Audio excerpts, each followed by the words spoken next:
Mis hermanos, quiero compartirles este estudio que he titulado con una pregunta: ¿quién es Dios? ¿Quién es Dios? Y a lo largo de este salmo yo encuentro por lo menos 6 respuestas que el rey David da a esta pregunta: ¿quién es Dios? Pero antes de introducirme en el estudio, quiero decirle que este salmo tiene un nombre en nuestra Biblia. Dice ahí Mictam de David. Y esta palabra, Mictam, es un término hebreo que aparece en los encabezados de 6 salmos. Este es un dato que si fuera un examen, yo le preguntaría: ¿cuáles son los salmos que llevan este título de Mictam? Y uno de esos es ese salmo, el Salmo 16. Los otros son los salmos del 56 al 60.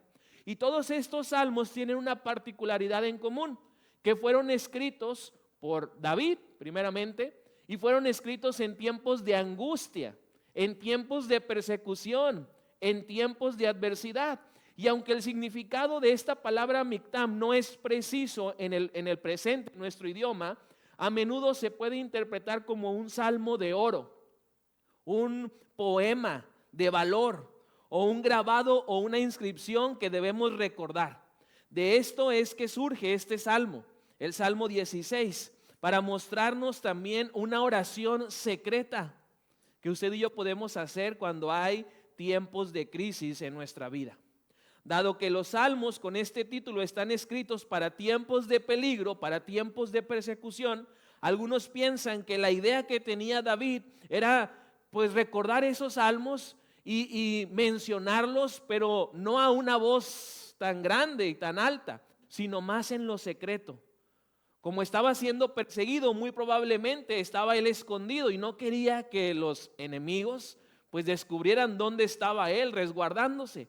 Y probablemente él pues decía entre palabras estos salmos con una voz muy suave, muy tenue, y lo decía más para su interior que para el exterior.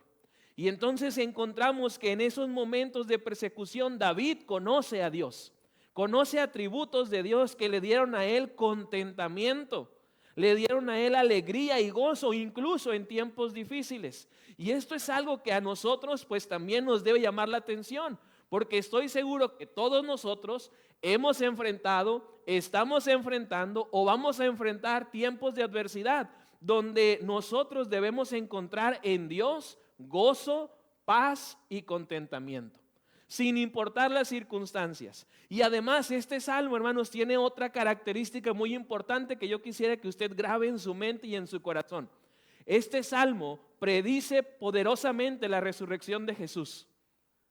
En un versículo se nos dice que Dios no va a permitir que su santo perdure, y en otras versiones dice se pudra en la tumba, dando esa señal a que Jesús, el santo, el que no cometió pecado, no se iba a quedar en la tumba vencido, sino que se iba a levantar con poder para reinar con nosotros. Así que hoy quiero que veamos estas respuestas a esta pregunta: ¿quién es Dios? Lo primero que observo, y por cierto, este estudio lo hice al revés. Lo hice empezando del Salmo 11 hacia los primeros salmos, los primeros versículos de este salmo. No me vaya a actuar con mi maestro de homilética, porque nos dicen en el seminario que no se debe hacer así. Pero yo confío en que usted no va a echarme de cabeza, ¿sale? Entonces, ¿quién es Dios? Empezamos el versículo 11. Dice: me mostrarás el camino de la vida, me concederás la alegría de tu presencia y el placer de vivir contigo para siempre. Primera respuesta: Dios es nuestro proveedor. El salmista nos está diciendo que en esos momentos de crisis pudo ver cómo Dios fue su proveedor, cómo Dios le suplió todas y cada una de sus necesidades, tanto físicas, emocionales, materiales y también espirituales. En este pasaje observamos que Dios provee a este salmista el camino de la vida y también nos lo provee a nosotros. A usted y a mí Dios ya nos proveyó el camino, que es Cristo Jesús. Eso es lo primero que nos provee Dios como nuestro proveedor, pero también nos provee su presencia. Dice aquí: me concederás la alegría de tu presencia. y nos provee su presencia para que usted y yo podamos enfrentar cualquier adversidad, cualquier dificultad. Pero además también nos provee una promesa sumamente atractiva: vivir con Él por toda la eternidad. Eso es una promesa que Dios nos provee. Yo estoy seguro de que en nuestra vida, cada uno de nosotros, sin importar nuestra edad, nuestro tiempo de conocer a Cristo, hemos ya experimentado la provisión de nuestro Dios. Tan convencido estoy, hermanos, de esto, que te hago un reto. Piensa rápidamente en algo que tú tengas y que Dios no te lo haya provisto. Piensa, reflexiona, echa tu mente y tu memoria así para atrás y piensa en algo que tú tienes y el Señor no te lo ha provisto. Sin temor a equivocarme, sé que no vas a poder encontrar ni una cosa, aún lo más mínimo, que no sea una provisión de nuestro Dios. David, en medio de la prueba, de la adversidad, pudo experimentar a Dios como su proveedor. ¿Quién es Dios? Segunda respuesta, versículo 10. Acuérdense que vamos de atrás para adelante. Dice: pues tú no dejarás mi alma entre los muertos, ni permitirás que tu santo se pudra en la tumba. Dios es nuestra esperanza. En Él nosotros tenemos la seguridad y la confianza de que no vamos a terminar en la tumba, sino que habremos de vivir con Él. Habremos de ser levantados por medio del poder de Cristo Jesús, siempre y cuando hayamos creído en Él como Señor y Salvador. Dios, nuestro Señor, también es nuestra esperanza.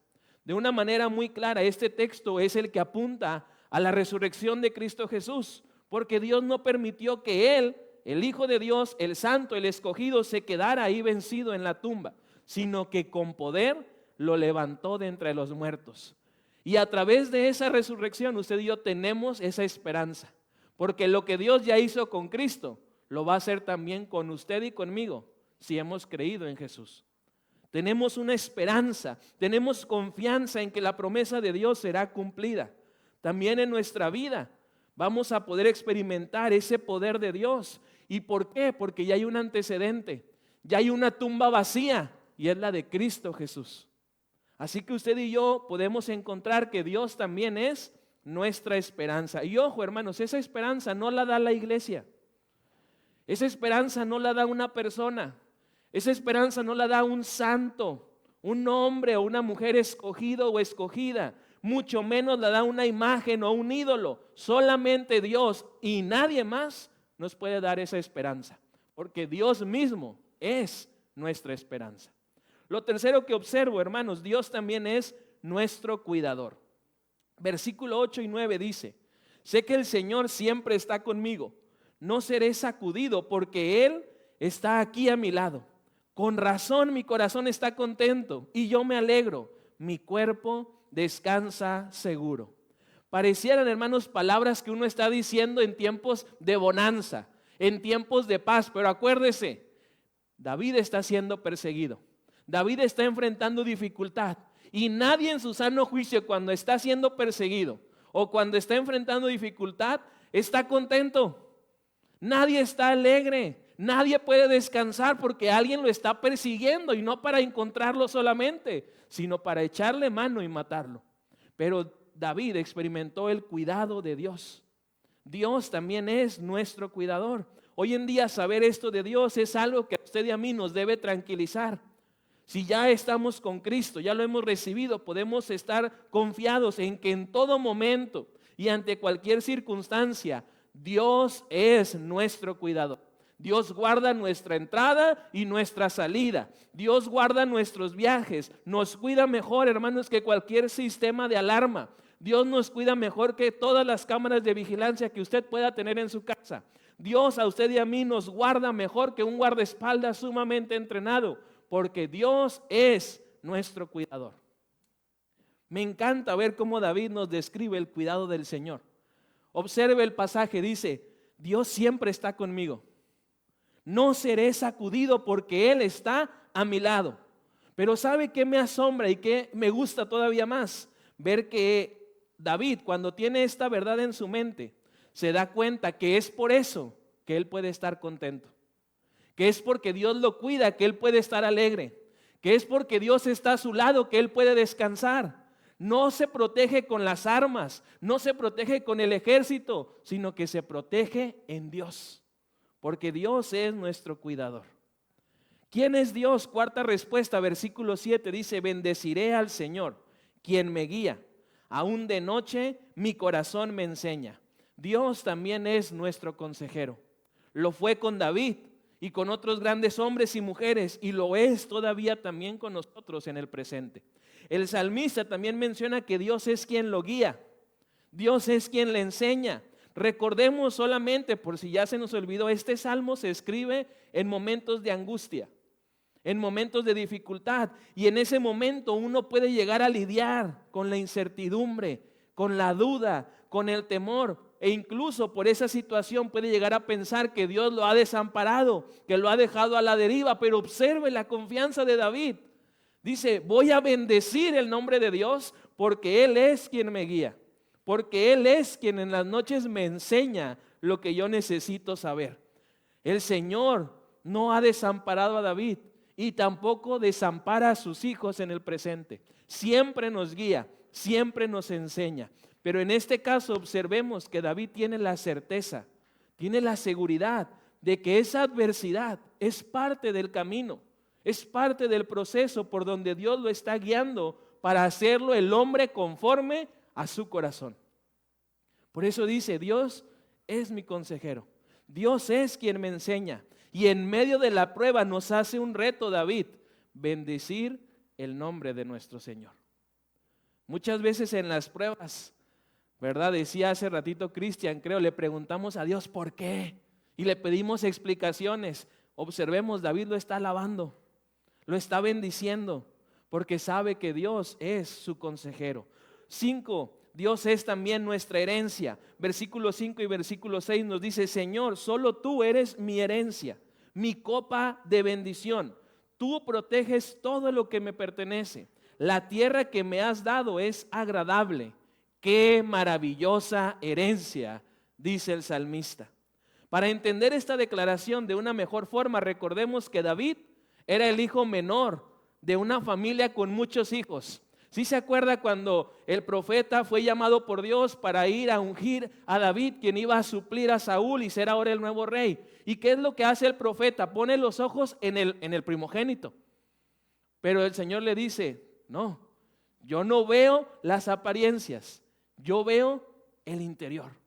Y entonces le dice: manda que Isaí, el papá, ¿verdad?, llame a su hijo menor David, que está allá en el campo, allá olvidado, pastoreando ovejas. Aquel que está allá no creo que tenga herencia más que unos cuantos corderitos de la manada. Pero David dice aquí que su herencia es el Señor.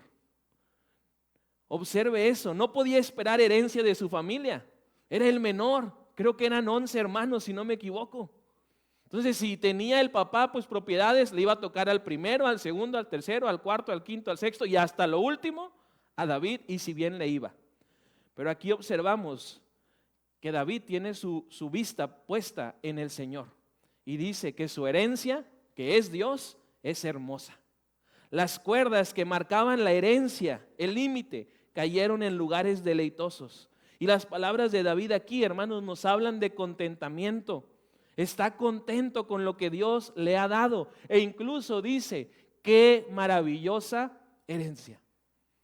Tiene él ese gozo porque sabe que Dios es su herencia. Y la última respuesta: ¿quién es Dios? Dios es nuestro dueño. El versículo 2 dice: le dije al Señor, tú eres mi dueño. Todo lo bueno que tengo proviene de ti. Observe la convicción de David. Alegremente dice que Dios es su dueño, que Dios es su Señor.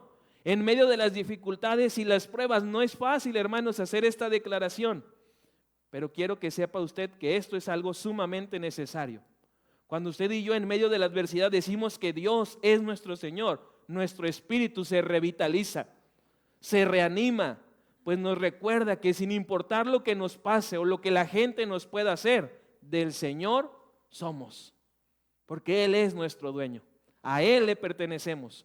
David sabe que Dios lo protegerá y también sabe que todo lo bueno de su vida, Todas las bendiciones solamente vienen del Señor.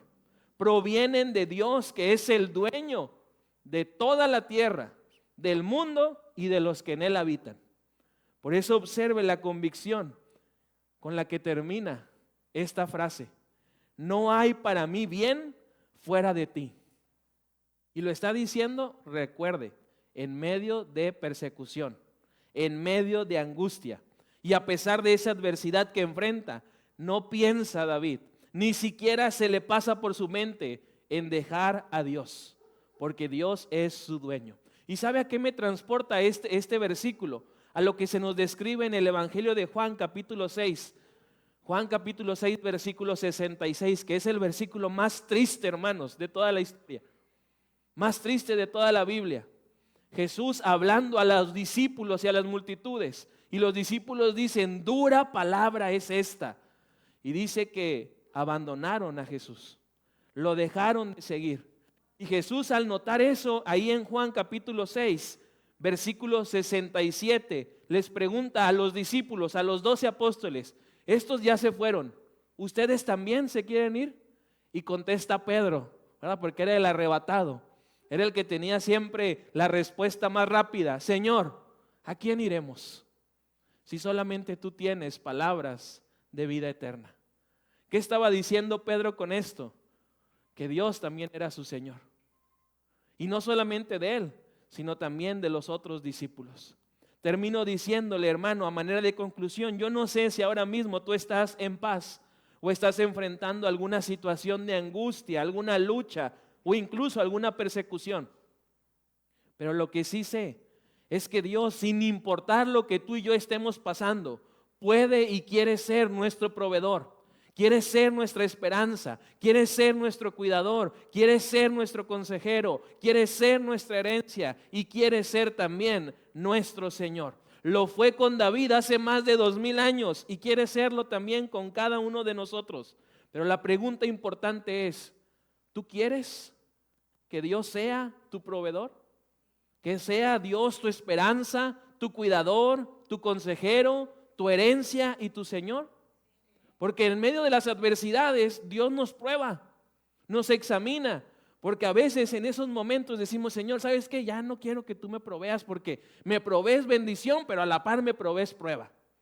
Señor, ya no quiero que tú me cuides, porque me metes en este proceso y en este caminar contigo, que está también incluida la adversidad mientras camino de tu mano. Pero recuerde que el Señor nos pregunta: ¿qué vas a hacer? ¿A dónde vas a ir? Y ojalá que nuestra respuesta sea como la de Pedro: Señor, pues ¿a dónde voy a ir? Si solamente tú eres mi proveedor, mi esperanza, mi cuidador, mi consejero, mi herencia y mi Señor. Si usted y yo decimos eso, entonces vamos a poder superar, hermanos, cualquier prueba y cualquier adversidad. Le invito a que ahí en su lugar cierre sus ojos y hable con Dios. Aproveche este tiempo, reconózcalo como esto, como su proveedor, como el que le da todo y más de lo que merece y más de lo que necesita. Reconózcalo como su esperanza, como su cuidador, como su consejero, como su herencia. Y si aún no lo ha reconocido como su Señor, pues aproveche también este tiempo y tome esta decisión. Señor, te damos gracias porque a través de tu palabra nos muestras estos atributos que son tuyos. Queremos no solamente conocerlos, sino también experimentarlos en nuestra vida. Así que, Señor, ayúdanos a poder experimentar una relación contigo donde podamos disfrutar de estos beneficios, de estas bendiciones. Ayúdanos, Padre, así como lo hiciste con David, a decir que tú eres nuestro Señor y que tú eres el dueño de nuestra vida y de todo lo que tenemos. En tus manos nos entregamos, Señor, para que sigas obrando grandemente en nuestras vidas. Te pedimos, Señor, todo esto en el nombre de Jesús. Amén.